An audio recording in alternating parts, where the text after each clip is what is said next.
someone from Dennis Kirk. I don't want to say names. Phyllis. Phyllis calls me and says, loving the heritage stuff, loving the ultra stuff. You know, let me know if we can ever help if there's anything you're struggling with. And I go, well, there is a thing.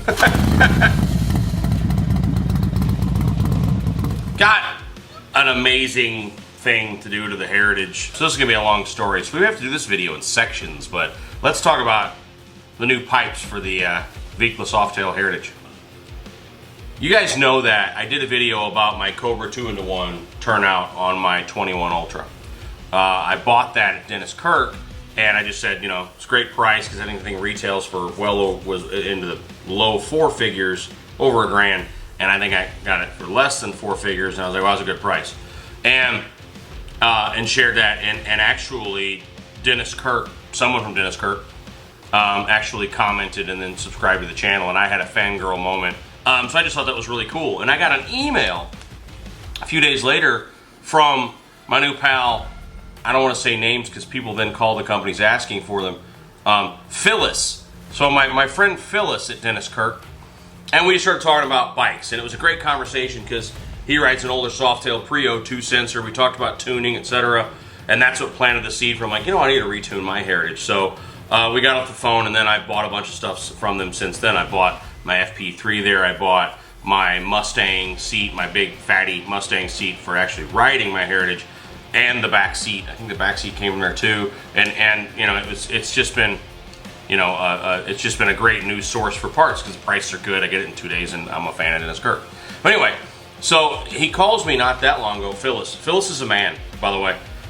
Phyllis calls me and says, loving the heritage stuff, loving the ultra stuff, you know, let me know if we can ever help if there's anything you're struggling with. And I go, well, there is a thing.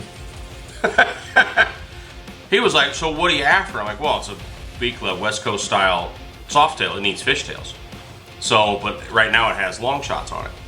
And he's like, well, let me see what I can do. I'll see if I can call around, see if I can see someone that'll help you out. So Phyllis then calls Cobra and says, I don't know if you know this fat bald idiot. Maybe he didn't say that. So Phyllis calls Cobra and says, I don't know if you know this fat bald idiot, but he just did a good video on your 2-in-1 turnout on his Ultra Limited, and he's a fan of stuff. I've already said a million times before that if you're on a stock bike, I think the Cobra Neighbor Hater is one of the best slip-ons you can buy because it's got lots of sound and the price is low. So the folks at Cobra said, yeah, we know that fat bald idiot. I don't know if they really did or not. I'm making up my own story in my head. And Phyllis says he needs fishtails, and Cobra says, we make fishtails. What a weird coincidence. So I have fishtails. Ha! So these are called, I love the freaking name too.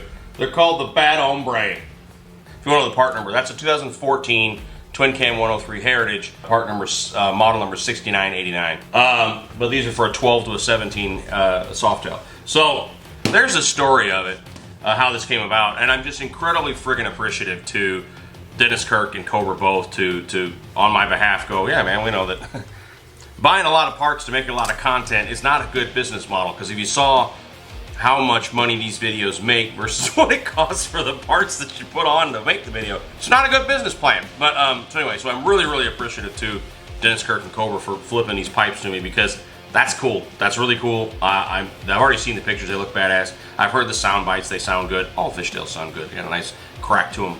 I don't think these are too crack-a-lackin', crackadocious, whatever, which is a good thing, because I've heard them before too where they're just freaking painful on the highway.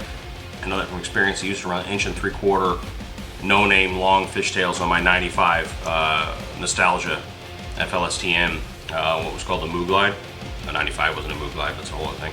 And those long-ass fishtails I ran on that bike would wear you out on the highway. So these are going to be just right.